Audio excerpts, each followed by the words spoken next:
Saya tidak ingin ikut ricuh dengan berita video biru di Gorontalo antara guru yang sudah berumur dan anak didiknya yang masih sangat muda. Saya juga tidak mau memihak kepada siapapun. Tetapi penting untuk diketahui dan disebarluaskan salah satu taktik manipulatif yang digunakan pada anak, remaja, atau orang dewasa yang rentan mendapat kekuasaan atas mereka dan melakukan kekerasan terhadap mereka. Taktik manipulatif itu disebut grooming. Taktik grooming ini juga dipakai oleh predator yang akan memangsa korbannya. Praktik ini banyak ditemui akhir-akhir ini, tetapi masyarakat masih belum sadar. Salah satu contoh terbaru adalah kasus pelecehan anak panti asuhan yang dilakukan oleh pemilik panti asuhan yang dikenal religius. Korban grooming akan selalu membawa luka batin akibat pelecehan yang dialami, dan tentu saja mempengaruhi pola pikir dan tindakan yang diambilnya kelak. Itu sebabnya saya ingin menyadarkan masyarakat taktik grooming ini agar masyarakat waspada dengan diri sendiri.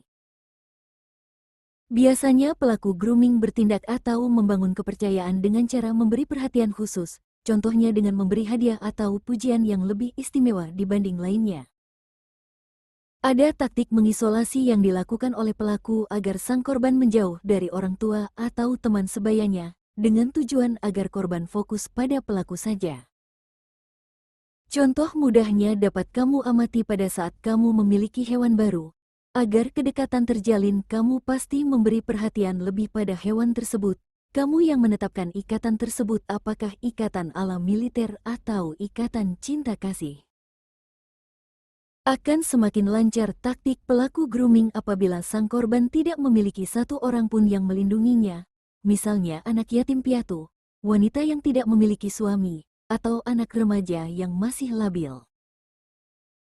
Setelah mendapatkan kepercayaan dari korban yang rapuh, para pelaku grooming ini akan meningkatkan aksinya secara bertahap, misalnya melalui peningkatan keintiman, baik itu keintiman emosional atau fisik. Namun ada juga yang melakukan kekerasan dengan melakukan ancaman atau pemerasan untuk mempertahankan kendali atas korban. Jika grooming dilakukan dengan pendekatan yang menjurus pada asmara, maka korban merasa dia sedang dicintai. Apalagi jika korban tidak memiliki orang dewasa yang melindungi sebagai panutan. Tidak heran kebanyakan korban grooming adalah anak-anak, remaja atau wanita rapuh yang baru berpisah dari pasangannya. Kerapuhan tersebut dimanfaatkan oleh predator yang memang memiliki bibit kejahatan dalam hatinya. Contoh paling banyak di masyarakat adalah oknum dukun yang menawarkan kesembuhan, namun nyatanya melecehkan wanita yang sedang putus asa, sedang mengalami fase kegelapan jiwa. Aksi grooming biasanya dilakukan dalam jangka waktu pendek atau panjang, dan dapat mencakup komunikasi verbal, tertulis, atau kontak online. Pelecehan tersebut biasanya bersifat seksual atau finansial, namun dapat juga mencakup tindakan ilegal lainnya. Perlu diingat, siapapun bisa menjadi groomer, pelaku grooming, tanpa memandang usia, jenis kelamin, atau ras. Pada video asusila yang beredar antara guru dan murid tersebut, terlihat proses grooming yang dilakukan secara bertahap sehingga tumbuh kepercayaan pada anak murid tentang arti kasih sayang. Tidak heran terlihat sang murid menikmatinya. Itu semua disebabkan oleh masa grooming yang dibangun sedikit demi sedikit. Sama halnya seperti masa pacaran yang dibangun sedikit demi sedikit sehingga pasangan anak muda melangkah terlalu jauh. Mengapa hubungan antara guru dan murid di Gorontalo tersebut dianggap grooming? Karena sebagai guru, apalagi sudah berumur, seharusnya beliau membimbing, mengayomi dan merawat sang murid yang jelas-jelas tidak memiliki orang tua yang bisa melindunginya.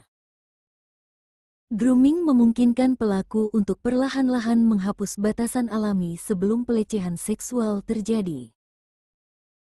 Proses grooming seringkali menyesatkan karena pelaku mungkin terkenal atau sangat dihormati di masyarakat, akibatnya mudah untuk mempercayai pelaku. Jika korban memiliki orang dewasa di sekitarnya, maka untuk mendapatkan kepercayaan di lingkungan sekitar, pelaku berupaya mendapatkan kepercayaan orang tua atau pengasuh agar bisa mengurangi kecurigaan, dan mendapatkan akses kepada korban dengan memberikan perhatian atau dukungan yang hangat namun penuh perhitungan. Pelaku juga berusaha mendapatkan kepercayaan korban dengan mengumpulkan informasi tentang korban, mengetahui kebutuhan korban, dan menemukan cara untuk memenuhi kebutuhan tersebut, misalnya menawarkan komik kesukaannya, menonton film yang sedang hits, atau menawarkan nilai yang tinggi. Seakan-akan kebutuhan korban bisa dipenuhi oleh pelaku sehingga korban menganggap pelaku penting dalam hidupnya. Tidak jarang pelaku menggunakan taktik seperti memberi hadiah, menyanjung, memberi uang, dan memenuhi kebutuhan dasar lainnya. Taktik tersebut juga dapat mencakup peningkatan perhatian dan kasih sayang terhadap korban yang menjadi sasaran. Misalnya mengatakan, "Aku tahu kamu suka perhiasan, jadi aku membelikanmu jam tangan ini." Berikutnya, pelaku menggunakan taktik isolasi untuk memperkuat hubungannya dengan sang korban dengan cara menciptakan situasi di mana mereka hanya berdua. Mulailah pelaku memperkuat hubungan pada korban dengan cara menumbuhkan rasa bahwa pelaku mencintai dan memahami korban dengan cara yang tidak dapat dilakukan orang lain, bahkan orang tua korban sekalipun. Pelaku mulai memberitahu korban bahwa tidak ada seorang pun yang peduli kepada korban seperti rasa peduli pelaku. Misalnya pelaku mengatakan, "Kamu bisa percaya padaku karena tidak ada seorang pun yang memahami kamu seperti aku." Setelah ketergantungan emosional dan kepercayaan telah terbangun, pelaku grooming secara bertahap menjadikan hubungan tersebut mengarah pada aspek seksual. Hal ini biasanya terjadi melalui pembicaraan, gambar, dan menciptakan situasi di mana keduanya tanpa busana, misalnya berenang.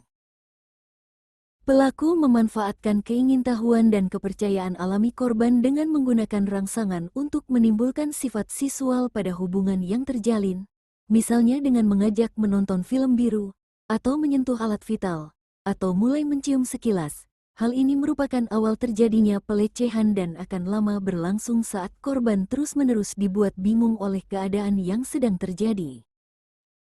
Korban biasanya merasa tidak enak karena selalu diberi keistimewaan atau merasa dicintai dan diinginkan. Pelaku biasanya menggunakan taktik rahasia, menyalahkan, dan ancaman agar bisa terus menggenggam korban sehingga korban terus berdiam diri. Untuk mempertahankan kendali, pelaku menggunakan manipulasi emosional. Pelaku akan membuat korban percaya bahwa pelaku adalah satu-satunya orang yang dapat memenuhi kebutuhan emosional dan material korban. Korban mungkin juga merasa bahwa hilangnya hubungan atau konsekuensi dari mengungkapnya akan lebih merusak dan memalukan. Jadi korban berpikir lebih baik terus melanjutkan hubungan yang tidak sehat daripada mengungkapkannya kepada orang lain. Ancaman-ancaman juga menjadi bagian dari kebiasaan pelaku grooming, dengan mengatakan secara langsung atau tidak langsung. Contohnya dengan berkata, "Sesuatu yang buruk akan terjadi padamu jika orang lain tahu." Kenalilah tanda-tanda grooming ini, agar kamu bisa mengetahui apakah sedang dalam genggaman pelaku grooming. Banyak sekali di luar sana terjadi grooming tetapi tidak sadar sedang dalam genggaman pelaku grooming. Apalagi pelaku yang selalu mengatasnamakan kesalehan, kesaktian, dunia mistik, dan lain-lain. Penting sekali menyimpan bukti-bukti percakapan atau foto yang bisa menjadi bukti akurat. Jika salah satu yang menyimak pernah menjadi korban grooming, sembuhkanlah luka batin akibat grooming ini, agar masa depan baru dengan diri baru bisa terwujud. Jangan takut dengan masa lalu, karena masa depan jauh lebih suci.